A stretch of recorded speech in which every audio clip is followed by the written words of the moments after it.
Hello and welcome to another typical Boro podcast. I hope you've all had a brilliant Easter. I know I was having a brilliant Easter until a few moments ago. However, Middlesbrough Football Club have changed my Easter plans. So on my screen, I have my two friends, Mr. Graham Bandera and Mr. John Cutler. We're going to rattle through what's been happening at Middlesbrough Football Club during the Easter period. Are you okay, boys? All good, yeah. All right, yeah. Could Good, be better, that's but excellent. we'll see. I think it's going to be another feisty podcast, to put it mildly. Can I just ask all you listeners and viewers, thanks very much. Appreciate all your new subscribers to the podcast. Thanks for getting on board. Much appreciated by all. And remember, you can always catch us on a Tuesday evening, 6 till 7 on the Red Radio. So before we get into Sheffield Wednesday, which we will do very shortly, don't worry, we'll have to go back, obviously, to Good Friday, where it was better news for Middlesbrough, where we picked up a 2-1 win over Plymouth. There was one change, Marcus Force come in for Bergzog. Before the game, I have to bring this point in. Michael Carrick was 2 points off the pitch, which I thought were of interest for our boys.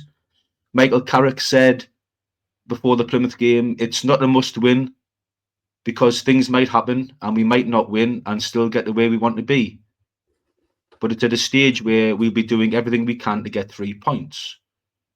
So I thought that was a strange thing for the manager to say when it was clearly a must-win game.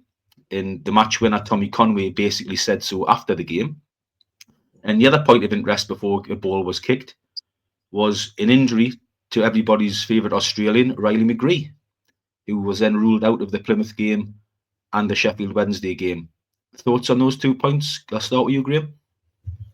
Well, I thought his comments regarding it wasn't a must-win game were a joke, to be honest. It staggered me when he said that. Of course it's a must-win game. We're at the business end of the season where points are paramount, wins are paramount, as we found out today.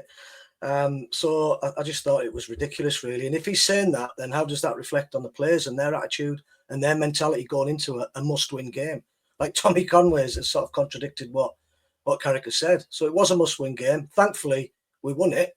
I don't care how we won it, but we won it with a last-minute penalty. Whether it was deserved or not, who cares? It's about getting the points at this stage of the season. So I thought them comments were strange, very strange, and I don't think he should be saying things like that, because I think that it doesn't build any bridges between supporters. Every supporter you speak to is saying, now, every game we play is a must-win game. It has to be.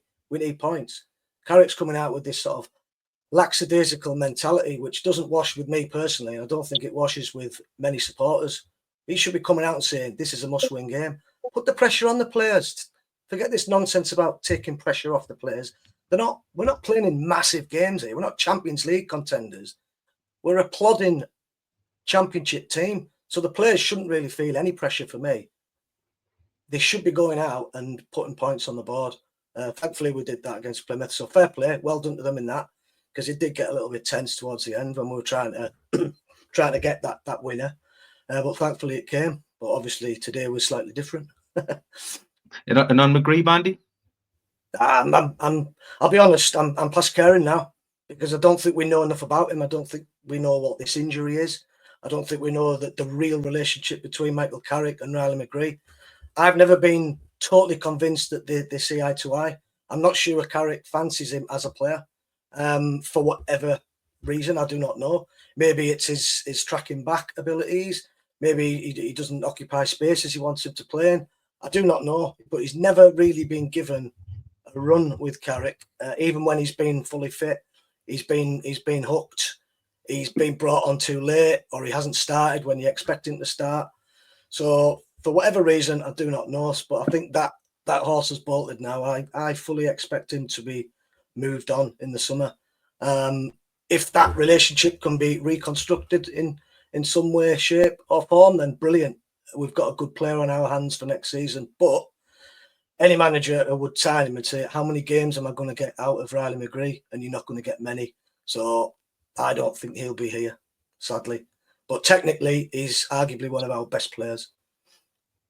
Cuts, does Bandy have a point regarding Michael Carrick? Is the right word for lackadaisical attitude, maybe, to, you know, when the business end of the season, you know, is his sort of, I think he's probably trying to take the pressure off the players by saying it's not a must-win game and we're still in it. And, you know, even after today's game against Sheffield Wednesday, he's still spinning the same old yarn, really, that, you know, it's still in Middlesbrough's hands, win both games, we're in the playoffs. Is this sort of lackadaisical attitude part of the problem, Cuts? Well, for me, I think it is. I think maybe the pressure's getting to Michael a little bit, because it's the third time. Well, you can count today when we can say the fourth time he's had interviews recently. And for me, he's been talking a load of, for want of a better word, baloney, load of rubbish. Absolute piffle coming out of his mouth for me. I don't believe a word of anything he's said in the last 2 weeks. I don't think he believes it either. What a motivational speech to give to your players. It's not a must-win game. Brilliant. They'll go out and bust a gut for you, Michael. Well said. And why would you? If your manager's going to say rubbish like that, I mean, you can talk about standard of players and you say they're not big pressure games. The big pressure games for this club, the big pressure games for these players who've still got a chance of getting the Premier League. So for me, the big pressure games are the performances on the pitch reflecting the chance we've still got of getting into the Premier League and in the playoffs. Absolutely not. And for me, that comes from one man. So it's ridiculous. What he's saying is ridiculous, in my opinion. I'm not a professional. I'm not a manager. I'm just a passionate football fan of this football club. And for me, I'd love to see a little bit of passion from my manager that might reflect in performances on the pitch. It's the overprotection just angers me so much. They're almost mollycoddled, and he forgives them for everything. And you've got to be a little bit more aggressive with them to make them work, make them play in fear. It worked for Bruce Rioch. They almost seem to get away with murder week upon week. Same defensive mistakes, same chances missed, same lethargy through the pitch. Plodders, happy to just muddle around. There's no sort of forcefulness or real intensity about us, and that's reflected in his comments. You know, that might be his demeanour. It's hard to change your personality and your facade, but just be a little bit tougher. Just make us be horrible, but we're not. We're a soft touch, and that stems from, you know, the top of the ladder, really. Cuts, we've met the man, as you know, and we've spent time with him, and what you see is what you get. What you see with Michael Carrick on the telly is Michael Carrick in real life. He's a nice bloke. He's an intelligent man. You know, he's got his own philosophy in football. He's got his own way of talking, his own way of speaking. I don't believe for 1 minute behind the scenes, the Middlesbrough coaching staff aren't passing on the right messages to the players in terms of wanting to go on the pitch and in a game against Plymouth, for example, which is a must-win game, because Tommy Conway's comments after the game were the complete polar opposite to Michael's. So I think behind the scenes, your Woodgate, your Ledbetters, whoever, they probably are. Even Michael Carrick himself, he probably is talking a different game to the players to what he is to the press. But my problem with Michael Carrick is it doesn't help me as a supporter or the 30,000 other Middlesbrough supporters or the fans travelling to Sheffield Wednesday today to hear the comments he comes out with. We want to hear from our leader that he's seeing the same game as us. He's watching the same game as us. Those matches today against Sheffield Wednesday, Friday against Plymouth, we want to hear that he thinks they must win games as well. We want to hear his passion after the Plymouth game when we've won. We want to hear his anger after the Sheffield Wednesday game when we've lost. We want his feelings almost to match ours as supporters. Now, as I say, I don't believe for 1 minute that's not the message he's doing behind the scenes. But you can't have your manager, you know, for want of a better word, telling lies to the press. Tell the truth. You know, supporters will forgive you if you're coming out with passion, telling the truth, you know, and showing that you're feeling the pain too. You're feeling the pain, the hurt of the 4,000 fans leaving Hillsborough tonight. You're feeling that pain as well. I don't feel that from Michael. And I think he's doing himself no favours. And ultimately, he's doing it to protect, like you say, Bandy, to protect his players, which is admirable to a point. However, these same players who he's protecting, they're going to get in the sack. Of course they are. They're throwing him under the bus every single week. So many of them don't deserve protecting. They need a kick up the backside. I mean, another one he said today in the interview post-game where he was quizzed on the half-time scores. You know, how are Coventry doing? And how are Bristol City doing? He says, oh, that doesn't interest us. We're not interested in that. We don't. Every single player in that dressing room will have gone in at half-time. We win in 1-0 and said, how's Coventry doing? How's Bristol doing? That's the mentality of a player. You want to know how they're doing. But he was just dismissive with that. It's a simple, yeah, we're fully aware of the results. You know, that even gives you more impetus to go out second half and kill the game. But we didn't. But obviously we'll talk about that a bit later on in depth. Yeah, I've got. Well, don't get me wrong. We're going to get right back into Michael Carrick and he's after match comments today, which I'm sure the Vanguard, many of the supporters travelling back on the coaches from Hillsborough, and those just at home watching it on TV and listening on the radio. So we'll just go back through briefly because we want to get cracking on with Sheffield Wednesday, but we'll go back through, for fairness, to go through the Plymouth game. It wasn't the best of games, in my opinion. First half, Plymouth had 2 or 3 great chances. Middlesbrough took the lead. A great ball by Dyke Steele into Conway, who goes through, has a shot, comes back off the post, finishes, puts Middlesbrough 1-0 up. And then Plymouth come back into the game with an error by Howson and Morris. A couple of bad passes between the pair of them. They lose the ball. Bundu goes through, equalises for Plymouth. Bit of a scrappy first half, not too much in it. Middlesbrough, can we say, got the job done second half. Plymouth's time wasting, in my opinion, ended up being their downfall. Yeah. Second half, they had a tactic. Every 10, 15 minutes, a player would go down, roll around, slow the game down. The referee, to be fair, added the time on. We'll get 7 minutes at a time. That ended up being the downfall. Conway will get a late penalty. Was it a penalty? Was it not a penalty? Should we have had a penalty earlier on in the game with Whittaker?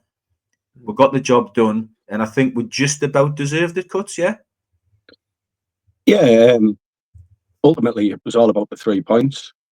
Personally, I don't think it was a penalty. But who cares? We've had decisions go against us. I'll take it all day long. He stepped up, scored the goal, we got the 3 points, we moved on. That was what it was all about in this not a must-win game. I didn't think either of them were penalties. The one where Whittaker supposedly gets clipped as well, I didn't think that was a penalty, and I didn't think the one on Conway was. Very, very soft. But like Gut said, you take the points because plenty of times this season, you know, decisions like that have gone against us. So we take it and we move on. But credit Plymouth, they made it tricky, made us play narrow. We didn't have much width in that game at all. The only time we did look good when we did have width, when Illan Jr. was getting forward. I must mention their left back. He's probably one worth keeping an eye on. Mumba, I liked him a lot. He was pushing on. Yes, very good. He was pushing on, causing us a few problems. So if we weren't able to sign Illan Jr., it's worth mentioning him, I think, as a possible signing. And the goal scorer. The goal scorer was decent as well, yeah. And he got a couple today as well. He did. He took his chance well. Obviously, it was a Howson mistake. Looked like he caught Morris flat-footed. Morris wasn't expecting the ball to come back to him. But fair play, pressured him. That's all you need to do sometimes to our defence is press us hard and then you're away. But yeah, I think we just about deserved it. The keeper made a couple of good saves second half, and then we finally got the breakthrough with the fortuitous penalty. But yeah, job done. But credit Plymouth for made it very, very difficult, as have a lot of teams at the Riverside this season. But sometimes it's gone against us. So thankfully we got the points, which gave us a decent platform for today and to keep the season alive. That was the only thing for me after that game. The season's still alive. It felt like a big moment actually when we got the penalty, and yeah, Tommy Conway, I mean, we'll get into it. The most two contrasting performances you could ever wish from a player, from what he produced against Plymouth to what he produced today against Sheffield Wednesday. We'll get into that in a minute. But against Plymouth, he was all action. He ran the channels. He was getting stuck in. He was fired up. He was challenging the referee on every decision. He won the penalty.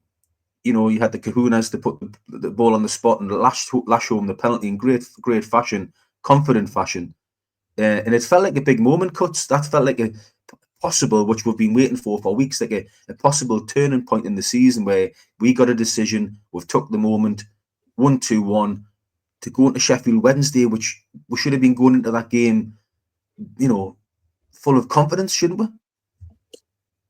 Yeah, I always thought today's game would be tricky, considering they hadn't won at home for so long.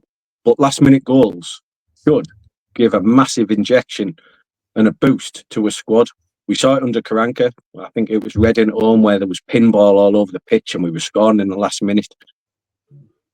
And after that goal on Friday, I'm always glass half full anyway. I was even more optimistic about our chances of making the playoffs and certain things happen in football, and to say the gods are looking down on you and all this malarkey.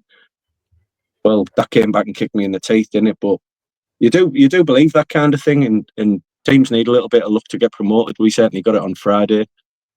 But yeah, like I say, it's not about the performances, it's about winning games and mentality of players and coaching staff alike. So yeah, it was 3 points at the end of the day. My last point on the Plymouth game before we get stuck into today was just to say congratulations to Johnny Howson. I thought that was tremendous. 750 appearances in his career, which is, you know, he spent most of his career, you know, up the top 2 divisions in English football, and I think that's a great achievement. So congratulations to Johnny Howson on that. Great effort, that, to be fair, by anybody's standards.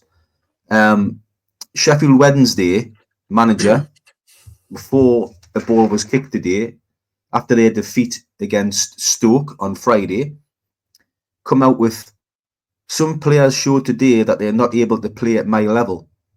Maybe it's an eye-opener for the new season. Now, that got a lot of headlines saying, that's one way to turn a dressing room against you. Well, I don't think he got that, did he? He got, whatever it's done, it's galvanised the players, made them think, give them a kick up the backside, that, you know, he wants better from his players, he expects better, he's better than what they're shown, and if they don't get to his level, they're going to be moved on. Now, I would like to hear a little bit of that from Mr. Carrick, to be honest, if I'm being brutally honest, because that's maybe what this squad could do with as well. I think a few of our players, shall I say, have got too comfortable to think every 100%. time Michael Carrick's going to name his starting 11, I think there's 5 or 6 think I'll be in it. Yeah. Now, we've lost 3 out of the last 4 games. The critical time of the season, I don't think that should be the case. So today's team news, which came as a little bit of a surprise because it was Easter, Darragh Lenihan rose from the dead for Easter and was named on the bench, which was quite apt for him to turn up like that. Obviously, we never seen him, but he was there anyway. Before the game, I was fairly confident that Middlesbrough would get something for the game. I thought Middlesbrough would at least get a point. I was hopeful that they could win the game against the Sheffield Wednesday team that hadn't won at home since New Year's Day. But again, this is Middlesbrough Football Club. This is a Typical Boro podcast. This is another Middlesbrough meme. Middlesbrough, of course, go 1-0 up in the game, miss a penalty in the game. Both the rivals lose. Luton lose 3-1. Coventry lose 3-1. Everything's looking good. Middlesbrough, hold my beer. Here we go again. Another typical Boro meme. They allow Sheffield Wednesday to come back, beat Middlesbrough 2-1 to clock the first home win since New Year's Day. 110 days without a home win. And to make matters even worse, Conway, who's missed the penalty, misses an open goal on the 97th minute to keep Middlesbrough outside the playoff spots. Is there any other club that do what we do, Mr. Bandera? I don't think there is. Keep saying it pretty much every week, hence the podcast name.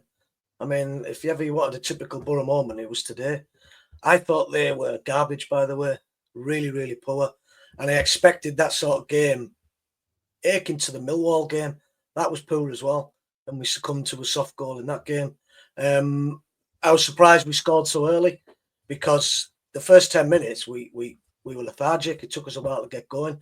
I think we were trying to gauge how they were playing.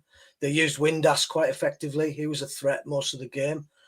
They hit the ball long to Smith up front. That Windass just dropping in behind, getting shots off. But apart from that, I thought they were terrible.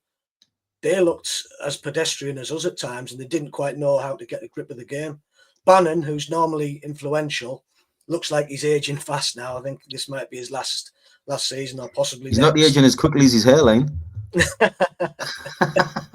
He's got the old Bobby Charlton now, hasn't he?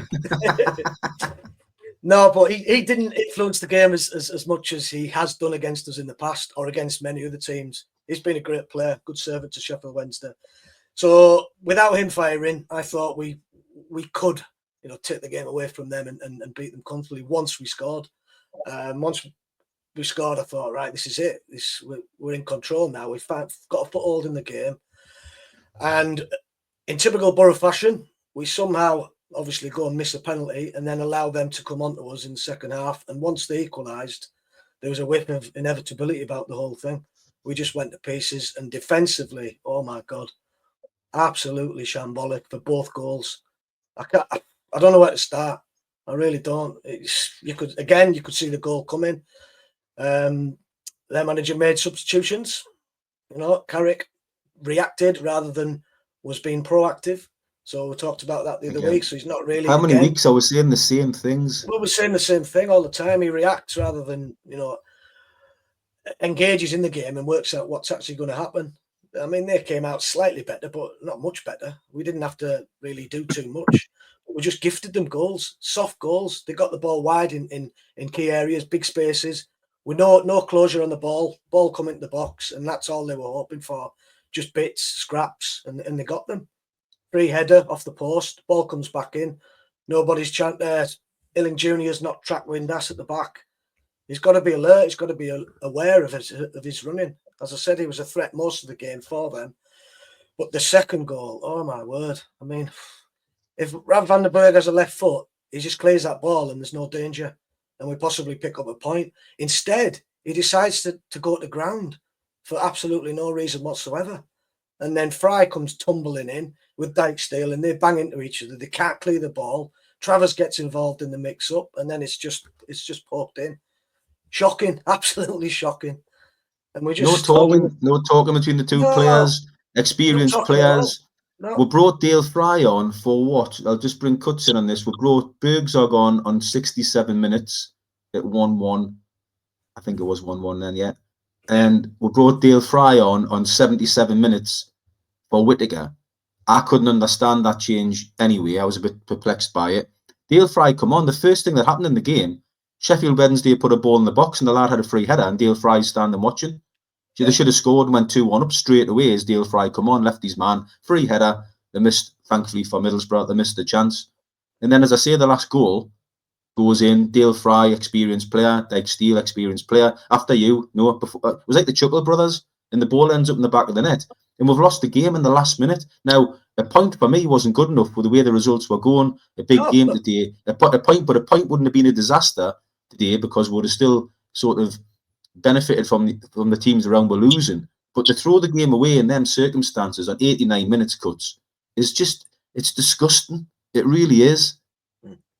Well, I think if you'd have played the Benny Hill theme tune to that second goal, it would have been perfect. It's just a joke. Let's be honest.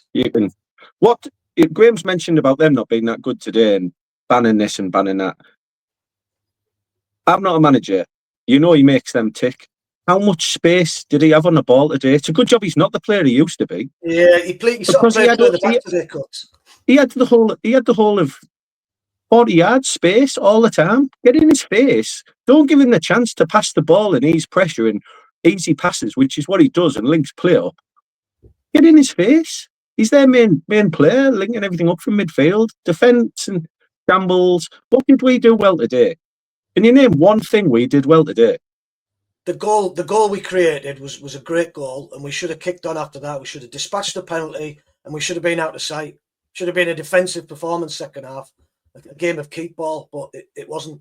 Again, so you're seeing a game of keep ball, yeah, Andy, which is a good point. Game of keep ball, but today we couldn't keep the ball. Our passing was an absolute disgrace. I've never seen Middlesbrough give the ball away so cheaply, whether it be Howson, whether it be Hackney, whether it be Dijksteel, Illing Jr. Simple passes, Rav van den Berg. And towards the end of the game, when the clock was ticking down with 10 minutes to go, Sheffield Wednesday looked more likely to score. And every time Middlesbrough got the ball at the back, rather than try to keep the ball to try and get Middlesbrough on the front foot to try and create something. We had Rav Vandenberg and just randomly hoofing it up the pitch to give Sheffield Wednesday possession back. Yeah. Where's the football intelligence of these players? We need the ball. There's 10 minutes to go. Both your rivals are losing, and we're hoofing the ball 60 yards up the pitch back to Sheffield Wednesday. Where's the composure? Where's the quality? Where's the Michael Carrick way of playing? What's going on here? So you mentioned about the subs of Fry coming on for Wicker. Well, then if you're going to do that and you're losing the midfield battle and they're on top in the second half, which we've seen numerous times this season from winning positions, why not put Fry on and move Housen into midfield and have a 3-man midfield and try and get a little bit of the ball? I'll tell you why, because he's too stubborn to change the formation, because he's stuck in this. It has to be this formation all the time. Get an extra midfield man player on, Housen, keep the ball, pass it amongst the three of them. Would we have been happy with the point? Absolutely not. But there was one way that game was going today. Yeah. And it's not the first time it's happened. You're spot on, John. Housen would have spotted that as well. But obviously, with that regimented in positions, that he's got to stay where he is. But yeah, we were losing out in midfield. Can I ask you, boys, you mentioned Johnny Housen, and I wrote this down to mention to you both. Has he kept Johnny Housen at the back now a bit too long? In terms of he was put there for a reason with Borges and it worked, and the two of them looked really good. And then he switched it with Rav Vandenberg. And I don't think they've looked as comfortable with Vandenberg and Housen as they did with Borges and Housen. And I noticed against Plymouth were targeting Middlesbrough's lack of height by throwing long throws in the box, and they nearly got joy out of it. Today, Sheffield Wednesday were doing exactly the same, putting the long throws in the box, and they nearly got joy out of it as well. Is it time for Johnny Housen just to move back into his natural position? And, you know, if we've got Edmondson fit, we've got Fry fit, we've now got Lenihan back from the dead. It's embarrassing, really. Surely we've got all these centre halves that we're paying thousands of pounds a week. Why don't we put them to do the job that they're getting paid for and put Johnny Housen in his natural position? I think he's still playing there because he's better than the rest. He's our best centre half by a mile. Well, because that's embarrassing, though, isn't it? Well, it is embarrassing, but that's testament to the recruitment model, isn't it? That's why we're being cruelly exposed now by having players who simply aren't good enough. So I'll put an argument back to you. If Housen was in midfield, he's probably going to be better than the two that are playing there as well, isn't he? Arguably, yes. He just probably doesn't have the legs anymore. But yes, if he played another 46 games next season, he would probably finish up being better than Morris, who's a very good player. I really like Morris, but he's come back from injury. He's a bit indifferent. He was fantastic to start the season. He's got to find his feet again and get going again and start next season afresh and hit the ground running. Hackney, he has fantastic games. He has crazy games. He's erratic, but potentially he's brilliant. So with Housen, though, you're guaranteed 7, 8 out of 10 every single game, whether he's midfield or defence. But I think he's needed in defence. Because if he's not, we are absolutely exposed. As you saw today, as soon as Fry come on, it's like the Keystone Cops. John's right, the Benny Hill theme tune. How many goals have we seen this season? Rav, Ayling, Preston banging into each other. It's just been, it's a comedy of errors. We've seen too many goals like that. And that's why we are where we are. I would have liked to have seen Johnny today, actually, because I think, although I've been a fan of his, I think Dykesteel's been out of form a little bit of late. And Housen, when he slotted in against Plymouth at right back, I thought done really well and got forward quite well and kept the ball for us very well against Plymouth. I thought it was an opportunity today to bring Dale Fry back into the side alongside Rav Vandenberg and just put Johnny at right back. So you've still got like Johnny at the back, but you can still get forward, keep the ball. I don't know. For me, I just think the longer you play people out of position, eventually it's going to catch up on you. And I think today was it maybe a game too many. To be fair, it's catching up. It might be catching up with us, but it's not catching up with us because of Johnny Housen. Exactly. Since he's come back and played centre half, he's been the best centre half. The embarrassing thing is, the other centre halves, Fry, Edmondson, whoever, they can't get in ahead of him. Vandenberg. You can't take out, whether he's a centre midfielder or not, you can't take out the player who's playing the best in that position. Yeah. For me, you can't. We're still in playoff contention, bizarrely, because of Johnny Housen being in the team. Without him, we'd be 12th, 13th, floating around on the beach, end of season party. He's keeping our hopes alive because he's that good, and we're so reliant on him. So today you mentioned, Graham, that you thought both sides were poor, lethargic at the start of the game, Middlesbrough in particular, and then we got the goal. We thought we were going to push on, we didn't. And the game was terrible. Both sides giving the ball away to you, to me. Second half, Sheffield Wednesday were the better side, which was even more embarrassing. Sheffield Wednesday have got nothing to play for. The season's dead. We are looking to make the playoffs. We have everything to play for. Our rivals are getting beat. We're going into the last half hour of the game, and there's nothing happening. Nothing. On or off the pitch. I mean, what does it take to motivate these players? There's got to be something behind the scenes that isn't right not to be motivated that way. And I'm going to bring you in, Graham, because you brought it up on Michael Carrick. When they said to him at half time, bearing in mind how big a game it is, right? They said to him on BBC Tees, did the players know at half time that both their rivals were losing? And Michael Carrick said, no. He said they didn't need to know. Why? Why didn't they need to know? Would that not motivate you as a player at half time? Of course it would. The first thing you think is, get in, they're getting beat. Come on, let's go and finish this game off. Get the points. Put ourselves in a fantastic position going into the Norwich game. But no, I'm hoping he's just covering up and he's actually said to them what I've just said. They're getting beat. Come on, let's get at them. But I can't see it. I'm not sure it's there in him. I really don't. It's a worry. And we keep saying it every couple of weeks now. His methods and his ways and his lackadaisical demeanour. It's not helping us. It's not helping us build bridges. It's not helping him build bridges with supporters. So it is quite worrying. But I'm also questioning the players. Have they got the fight for it? Have they got the stomach for it? Have they got the cojones? I'm not sure they have. There's no drive. There's no belief. We're playing a really rank bad team. Whether you're 2-0 down, 3-0 down, you can still get at teams like that because that's the nature of the championship. But we just didn't have anything in us. Even the subs didn't make an impact. You're expecting Force to be a little bit better today. I thought he was poor. He had one shot. Keep made a great save. That was his only impact, really. Bergzorg come on, missed an absolute sitter. Does he have the energy? Does he have the dynamism to turn a game? I'm not sure he does. If he scored more goals than he did fist pumps to the crowd, we'd be laughing. We'd be in the playoffs by now. But I'm not sure on him. I'm not sure that the players who come on have the desired effect. We're just relying on a series of individuals, relying on Hackney to push forward and get shots off.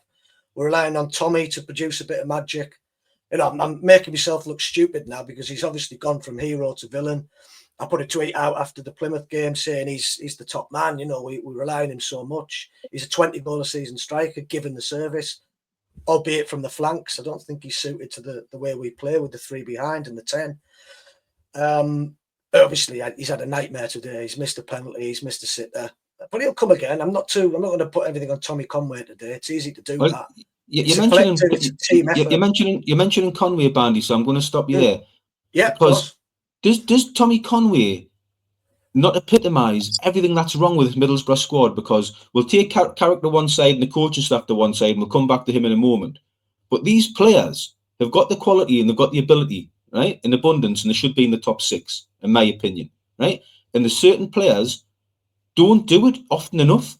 And I'm going to call out Tommy Conway because he must epitomise this Middlesbrough squad, in my opinion. He plays against Plymouth. He's running all over the place. He's working hard. He scores a great goal. He nearly scores the first goal. He scores the penalty. He's got the cojones, like you say, to step up. And then today, when it mattered, I didn't see the effort from him today. I didn't see the work rate from him today in terms of what he produced against Plymouth. I didn't see it, Bandy. I didn't. Right? I disagree. He's got the chance to be the hero again. He said he's ice cold after his penalty against Plymouth. That was an awful penalty today. that stupid stuttery run up, which I hate in any player doing. Awful penalty. That stupid stuttery run up got us the points against Plymouth. So you've got to be consistent. Well, he's not consistent because he missed at Norwich as well. So he can stutter all he wants. If he does it every time and scores, I'm all for it every day. But for me, them type of run-ups eventually will catch you out. And that's the second time he's failed Middlesbrough in big games now. Now, also on Tommy Conway, he's then got a chance to put it right. In the last minute, with a great opportunity to put Middlesbrough level, and he smashes it off the crossbar. That was a poor performance by Tommy Conway, and that happens to this club far too many times, where players cannot do it consistently over a number of games. They're hot one week and cold the next, and that epitomises this season. I think he's got the right character, the right determination, the right drive to succeed and be a positive for us. I agree, but he needs to do it more often. The same as not just him, by the way. I'm not just throwing Conway under the bus. I'm just saying, it stood out like a sore thumb, the chalk and cheese performances of Tommy Conway from Plymouth to Sheffield Wednesday. And all I'm saying is, that's Michael Carrick's Middlesbrough in a nutshell, week to week. Go on, Cuts. I'm not having that, like. I'll tell you why. The best players in the world miss penalties. Ronaldo's missed them. Messi's missed them. Pele, you can name them. Platini. Conway's going to miss penalties if he's taking them all the time. So I'm not having that. I'm not having that his work rate wasn't good enough today, because I saw him running 50 yards chasing hopeless balls. Yeah. I'm not having that. I'm not having that either. His chance at the end that hit the crossbar. Centre forwards are going to miss chances. He was in the right position. He's absolutely isolated today and has still worked his socks off. So there's two players that I would not criticise in this team at the moment. Houghton's one and Conway's another one. His work rate and his pride and professionalism in his performance can't be questioned. So that's enough for me. That's enough. I will take him missing a chance and a penalty today. Did it cost us? Yes, it did. Nobody knows that more than Tommy Conway. I'm not going to sit here and criticise him for today. Absolutely not. He looked a forlorn figure at the end. He was dejected, devastated. If you watch the match back, I thought he was poor today. I thought he was poor. His touch, I just thought he had an off day. I thought his whole game today was poor. I thought as much as he was excellent against Plymouth, I thought today he was a shadow of himself. I thought he was poor. That's just my opinion. I agree with you that he had an off day, but players miss penalties and miss good chances. But I don't think you can question his work rate today. I'm not having that. No chance. Okay. Well, we've seen a different game to Mr. Conway today, because I question every Middlesbrough's player's work rate today, because I thought from 1 to 11 the work rate wasn't where it should be. I thought the whole performance today was lethargic from the first whistle to the last. I thought the passing was poor, the energy levels were poor when they had opportunities to break with space in front of them to get the ball wide and in behind Sheffield Wednesday. They kept coming backwards, or they played a wayward pass. I thought Middlesbrough were way off on all positions today. Energy levels, desire, effort. You name it, Middlesbrough were poor today. It was an awful display. Dicko, I think we're back to that dynamic behind Conway that isn't functioning properly, because you've got 100% players out of position. Again, we're waiting for Whittaker to do something. Non-existent, just floating, hiding, not showing for the ball, not wanting to get on the ball and create or do anything. Azar's drifting, little flick, scored a great goal, but you expect more from him. You just scored at Sheffield Wednesday, go and get another. Go and create, go and do something. Force, flattered to deceive. He's getting an opportunity now. He's been complaining that he hasn't been starting. He's getting hooked every week. So improve, do better. Get a goal, assist, do more. We'll lack pace. The problem is we're lacking pace. We have lost Latte a lot, and we have lost Ben Doak through injury, and we've lacked pace. And the players that play behind Conway, to be fair, don't really suit Conway. And whether it's Bergzog, whether it's Azaz, whether it's Whittaker, even if McGree's fit, none of them are blessed with a great deal of pace. They're all good technical players. They've all got good skills. They can go past the player now and again. They're all capable of putting the ball in the back of the net, but not consistently enough. And we've got too many players of similar trait. We need something different to mix it up a bit. And Latte was different, and Ben Doak was different, and we haven't got it now. I've been on here and I've criticised Carrick plenty. But you mentioned earlier about what did Sheffield Wednesday have to play for. Well, the players showed, for the first time in a long time probably, according to the fans, a bit of pride in their own performance, professionalism. Some of these players have got to take that on board, no matter what the manager is or what he's saying in the press, whether you believe it or not. Ultimately, you're not playing for the manager. You're playing for the 4,000 fans that have travelled there today, the thousands of fans that are watching at home on a television. And some of the comments that are coming out from, I will say, the manager, is as if we're all idiots. What we're watching and what we're saying is not true, which is absolute rubbish. It's absolute rubbish. The players have got to do a pride and professionalism, and the manager should be coming out and saying, I got it wrong today, but he won't, because if next Saturday against Norwich, he drops Howson for one of them centre-halves, I'll be absolutely raging before the kick-off, I'll tell you that for now, because he's outperforming all the other ones. He's confusing me at the moment, Michael. He really is. He's making me very angry. And you said earlier, ultimately, this is going to cost him his job, I think. You've got Graham there, who's massively backed him, which is fine, because I think 50% of the fan base do. But these comments that he's saying in the press are angering people who are actually on his side. Yeah, they're getting people fuming. Yeah. Well, let's bring that up then, Cuts, because you brought it in. So it's going to be probably all over the news anyway over the next couple of days, Michael Carrick's comments after the Sheffield Wednesday game. So after Middlesbrough's 17th defeat of the season, yes, 17th defeat of the season, Carrick was asked by Mark Drury on BBC Tees, does your team have the mental strength for the fight? Carrick replied, are you serious? Mark Drury said, it's something the fans are questioning. Carrick replied, that's a terrible question. We have come this far and are right in the fight. To ask me that isn't right. In my opinion, it's exactly right. After that 90 minutes today, it's the perfect question to ask. Because we're watching it and we're discussing it. So why not ask the person who's supposed to be implementing it? Fair play to Drury for asking him. I don't have a problem with it. I think pressure's getting to him. I thought it was a perfectly legitimate question as well, and one which he should have answered with a bit more dignity rather than protection. That's a manager under pressure saying anything to protect himself in his own job. He's feeling the pressure. He knows today was an absolute shocker. You can't deny that. He'd have been better off coming out and saying, do you know what, Mark, that was absolutely garbage, and I demand better from my players. You'll see a reaction in the Norwich City game. But no, it's week to week now. If you know, when we're on these bad runs, and I've always said that's one of the biggest bugbears I have with him. He defends the players too much. Put them under pressure. Tell them how bad they've been. Don't protect them. They don't deserve protecting, because these players will get in the sack. So he's got to be a bit tougher. That's all I would demand from him. That's all I would ask from him, and I will back him till the end. All you have to say today, and it would have had a lot of sway with fans, is I totally understand that question mark after today's performance, but I can answer it only for me, not the rest of the players. But the fight's still in me, and I still believe that the players can make it. That's all you have to say. He doesn't have to shoot. He doesn't have to shoot him down like, I'm the manager, how dare you ask me this question? When, like you have said, it's a question that the fans think is a legitimate question. I think it sounded a little bit personal. I think he's got a bit of friction with Drury. I've detected that over the course of the season. He's quite a few times, hasn't it? Provocative and smart, Drury, and he will ask him probing questions. And Michael Carrick is always quite antagonistic towards him. So interesting to see that relationship develop. So, next time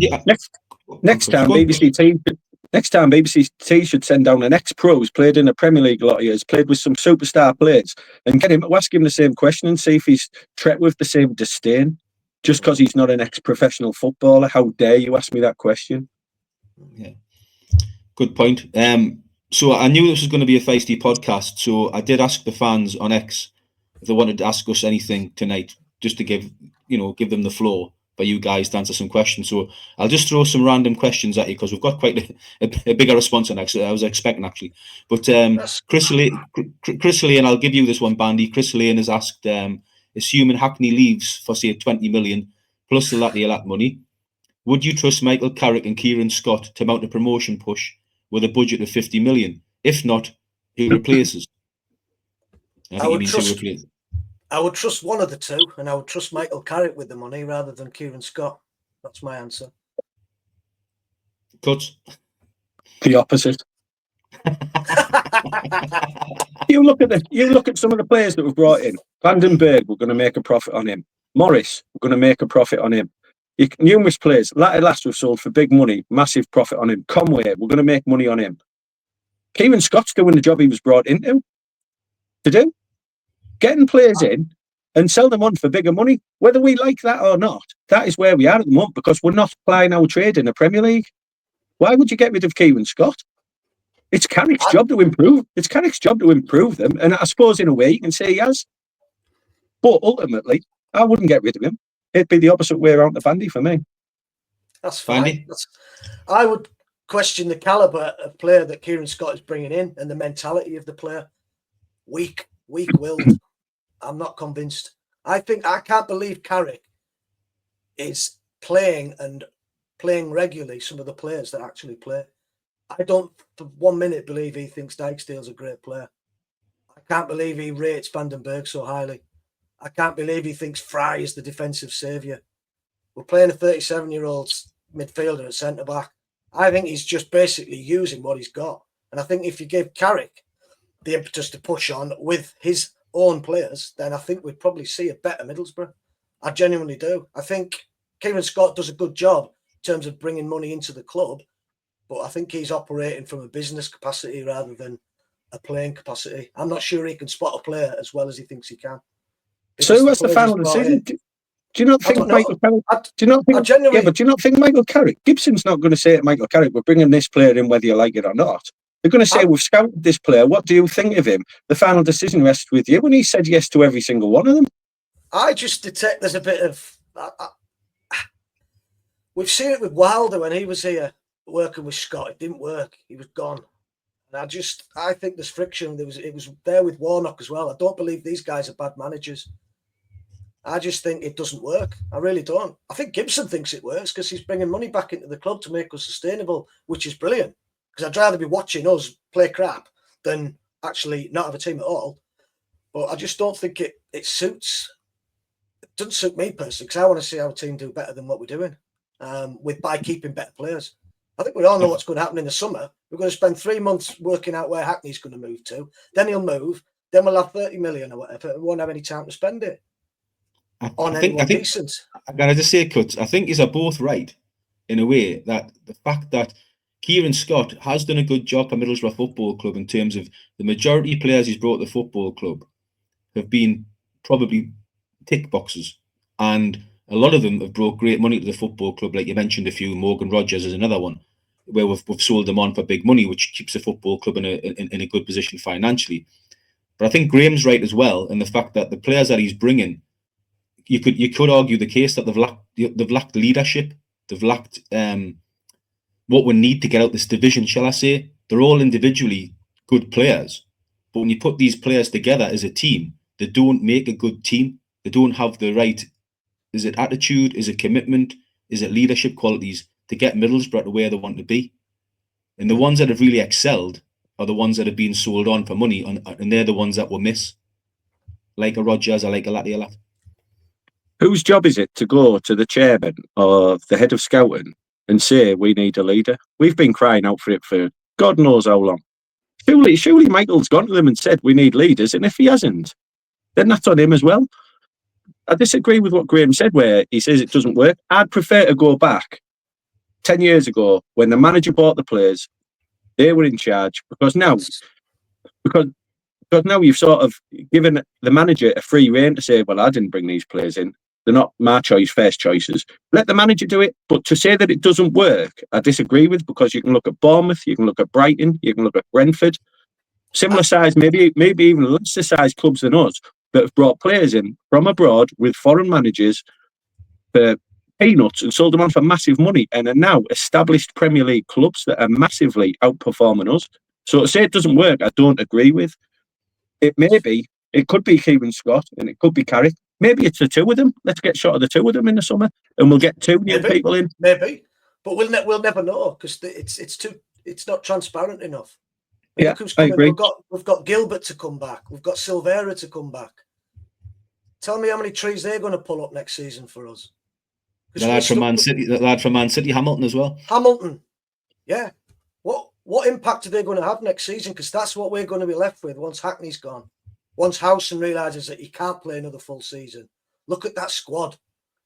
Look at it and have a think and tell me we're pushing playoffs next season, assuming we don't get up this season, which is for another podcast probably. So Martin McCutcheon is come in with a question for it, because we've got loads to get through. If I can get through half of them, I'll be happy. He said, which again on the Michael Carrick theme, a question you no doubt get asked every week: should he go after this season? 17 losses, even with the injuries we've had, is surely unacceptable, coupled with the string of second half performances where we have completely collapsed. So he's asking again, as things stand at the moment. He's not. There's a few asking the same thing. So if you've asked that question, we'll answer it now. As things stand, I'll go first, and I'll bring us in. My position's been unchanged, as you know, for a long time, which is regarding Michael Carrick. If we don't make the playoffs this season, gone. Not good enough. It's failure, and he needs to go. That's my opinion. If we make the playoffs, would I start him next season if we had a decent budget? I think you've got to give him the benefit of the doubt for making the playoffs, because that was the bare minimum target this season. But if he fails, which is looking more likely now after today's disaster, for me, gone. Cut. 100%. I'm not going to change my view, especially after today's performance. If we make the playoffs, I could understand why they would stick with him. Would I be completely happy with it? No. But if he achieves his target, which will have been at the start of the season, to make the playoffs, then you can't really sack him. But if we don't make the playoffs, 100% I'd have him out the door. Bandy. Get off that fence, lad. I'm sticking with him. I like him. I like Carrick. He's got faults. He's got a lot of faults. So for all the fans screaming at the screen now, which I'm going to ask you, tell them what your reasoning for next season is. Why you think if Michael Carrick stays next season, why you think it'll be any different to the last 3 seasons? Because I don't think he's been any worse than what we've had previously. You know, Wilder failed to get us into the playoffs when he took us over. Carrick's only going to achieve this season what he achieved last season, where we didn't get in the playoffs. Is there a manager out there who is actually capable of motivating this team and getting the real quality from them to get us in the playoffs? I'm not so sure. You look at the teams that come down, there's 3 spaces already taken. So you're fighting another 5 or 6 teams for the scraps. And that's where we're at now. Personally, I don't think we're good enough this season. We might be good enough next season with Carrick. We might have an absolute nightmare next season, but I'd be prepared to give him another season. If it doesn't go right next season, then the writing's on the wall. That's 3 straight seasons where he's failed. He failed his objective, which is to get us in the playoffs. But just because we don't get in the playoffs, I think the word failure is it's a bit brutal. It's like, bang, failure, gone, see you later. Failure can operate in different ways. It could be no failure's a success, but there are pieces from a fragmented season you can still pick up and build on. There's definitely something there. There's a good manager in there. I believe there is, and I'd be prepared to give him another go. But I'd be more happy to see him working under a different model, unless there's any transparency between him and the director of football. Different model's not going to happen, is it? So we stick with him after not making the playoffs. There's already 50% of the fans that are less than enamoured with him. We start next season, similar to how we started last season. That's another season wasted then, isn't it? Because then the pressure's going to be too much. He's definitely getting a bullet if we have a bad start next season, if he's still here. Yeah. So do you, in your head, think to yourself, rather than wasting another season if we get off to a bad start? I know you don't think that going into it, but you've got to think of that. If we started off next season poorly, every fan in that ground would be chanting for him to be gone. The pressure would be too much and he'd be gone. That's another season down the pan. For me, if you don't make the playoffs, you've got to do it this summer. Well, that's my fear, Cuts, because Middlesbrough start the season slowly every year anyway. We generally don't get our main signings in till a few games in. The last 2 years under Carrick, we've started the season terribly and then picked up as the season's gone on. My fear would be we'll stick with him. We'll start the season poorly, as we normally do. That's no fault of Carrick's. Well, partly it is, but that's just the Middlesbrough way, it seems, at the moment, because of the recruitment always seems to happen a little bit too late into the season. We don't get off to a great start. We'll get rid of Carrick, and then we're back to square one again. Like you said, it's another season wasted. And that's my fear. I don't want that. It happened with Warnock. Did it happen with Wilder? It happened with Wilder and Carrick come in. I don't want that. Yeah. I think we've got to be brave. We've either got to back Carrick massively in the summer and give him a really big budget and get some real top quality players in, in back him, because we've all agreed if Carrick had a superb squad of players, there's probably nobody better to work with a superb squad of players than Michael Carrick. That's However, my point. The other side of the argument is, if we don't have a better squad than we've got this season, or a similar squad to this season, it's just going to be rinse and repeat, and we're going to go down the same path. And Carrick's going to go, and it's another season wasted, which is what Cuts is saying, and that's my fear. But it's a good point you made. It's a good point you made there. If we are going to massively back him in the summer, look when we had Akpom, Ramsey, Cameron Archer, real good players. They weren't £6 million players. This is no disrespect to Whittaker. They weren't £6 million players from Plymouth. These are players that have gone for 15 million, 20 odd million, and are playing in the Premier League. Top echelon championship players. Now, some of that football under Carrick at that time was a joy to watch. It was absolutely outstanding. And like I've said many times, I want him to succeed.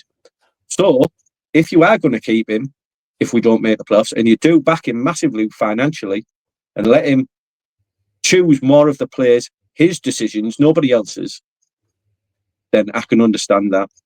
But if we aren't going to back him massively, is he the greatest motivator to get the best out of average players? But I get that argument. It's a good point to make if we're going to back him financially. KP's asking if we did get rid of Michael Carrick, who would we replace him with anyway? Now, I don't know exactly, but I wrote down a few which will always come up. So you've got the manager we played against today at Sheffield Wednesday, Danny Roll. He's always highly rated. Would he come to Middlesbrough? I would imagine he would, with a budget. Steve Cooper always gets mentioned. Sean Dyche is available. Russell Martin's available. Dare I say it, Gareth Southgate's available. Steven Gerrard always comes up in these conversations. You know what? I'm not bothered by any of those names, if I'm being brutally honest. They don't do anything for me. Southgate, perhaps, sentimentality-wise. However, would I see him come to Middlesbrough at this stage in his life? Probably not. If Middlesbrough are going to change Michael Carrick, for me, I would like to see we think outside the box completely, like we did when we brought Aitor Karanka to the club. Nobody knew who he was, what was happening. It was a completely different strategy from the club. We brought him in. He had an idea of what he wanted to do with players from Spain, this, that, and the other. I found the whole Aitor Karanka experience very exciting. It took the fan base with it, and they got the fans back in Aitor right from the word go. We got the playoffs, we got promoted, and got the Premier League. If we're going to change from Michael Carrick, for me, it would have to be a project like that. I don't want to see Middlesbrough get rid of Michael Carrick, and go down the tried and tested route of just bringing in one of those merry-go-round manager names that you go, everybody sort of could see it happening a mile off. It has to be something exciting for me. What would you guys want if Michael Carrick left? I'm not an expert on which managers to bring in, but I will repeat myself. Look at Sunderland. How many of their fans will have knew about their manager? And they've had they've overachieved, and fair play to them. Do I like seeing it? Absolutely not. But if they can do it, we can do it. To say there's no managers out there to come in and replace Michael Carrick, we are still a reasonably sized, quite a big club in this whole country, plying our trade in the top two divisions constantly for numerous years. We are a massive project for a manager to come in. Now, will we go back down the route of appointing a manager from outside of Britain? Maybe not. But we keep appointing managers that have been top players, and it's worked a couple of times. But it's fair to say a couple of times it hasn't worked. But to say who could we bring in and name names, like say, you look at Sunderland, they brought in an unknown. I don't think we'd take that risk. I think Gibson's a little bit risk averse now. I'd probably opt for somebody like, this is not saying I want rid of Carrick, but if you're asking me the question, someone who's tried and tested, someone who can galvanise quickly and try and string results together without getting beat too often and without being too soft through the centre of the park. I'd go for Steve Cooper. I like what he's done at Swansea. I like what he did at Forest. They were doing okay. He was doing fairly well at Leicester. Going to a rival, which is a big thing to do in the first place. They were 16th before they sacked him and brought in the Project Van Nistelrooy. I don't think he won a game, did he? Relegated, gone. So Steve Cooper would be my shout, just because the experience could be vital to turn us round in the short term. Whether or not it'd be a good long-term project, don't know. But in terms of a quick fix to try and get out of this awful division, then Steve Cooper. But who's to say it would work? It could go the Chris Wilder route and go south. You know, it went sour for Warnock as well. We thought he was doing great. We thought he might get us up. So there's plenty of tried and tested managers out there who've failed at Middlesbrough, which I go back to the point of asking, is there something wrong with the recruitment? That would be my question. I think we could have Jose Mourinho here, and we'd probably still finish 12th. I really do. One further question before we go, because it's nearly time the podcast's up, but I have to ask you this because it's the fans who are listening will be wanting to know our opinions. Obviously, we're now down to the last 2 games. Middlesbrough have home to Norwich, away to Coventry. Coventry have away to Luton, home to Boro. Bristol City or away to Leeds and home to Preston. And I've brought Millwall into the equation because I have 2 points wise. Millwall have home to Swansea and away to Burnley. So to finish, will Middlesbrough, in your opinion, Cuts, be able to get the job done by beating Norwich and Coventry and slipping into the playoffs on the last day of the season? Well, I'm going to say something now that are going to have the people in the white coats banging on my door as soon as the podcast goes out. I'm going to say yes. Still in with a chance. Would it surprise me if we do it? Absolutely not. Would it surprise me if we win the next 2 games and play brilliantly? Absolutely not. I'm going to say we still can do it, and I'm hoping we can do it. Bandy? Nah. Today was big. We had to win. I think Norwich are on the beach. I think we'll probably limp home against them and beat them and take it to the last game, which is all you could have wished for, really, a couple of months back when we were on that desperate run. So it'd be nice to go to Coventry and win, but I just can't see it. I think they'll have too much for us. And I think it'll be a case of who wants it more on the day, and they'll just have a bit too much. That's my honest opinion. I just think we're so soft-centred, and I just haven't got keep saying it, we haven't got the cojones. Yeah. Well, for what it's worth, I tend to come down on the side of Bandy, but in true Middlesbrough fashion, what will probably happen is we'll probably end up beating Coventry, and we'll probably lose at home to Norwich 1-0. So I just think we'll just fall short somehow. I just think today was a huge game not to lose. It was a great opportunity to win, especially with both rivals losing, and I think that's us done. Unfortunately, I think we've cocked up. And at the end of the season, when we're doing we're post-mortem of the season, this will be the day that you say, yeah, that was the day your season died. But anyway, guys, listen, it's been great fun. It's been great fun. It's time. We're done. Listen, thanks for coming on. We've been honest. We've been open. I'm sure we'll cause a few debates on the socials as per usual. So thanks for coming on, Cuts. Thanks for coming on, Graham. Pleasure. All right. Pleasure.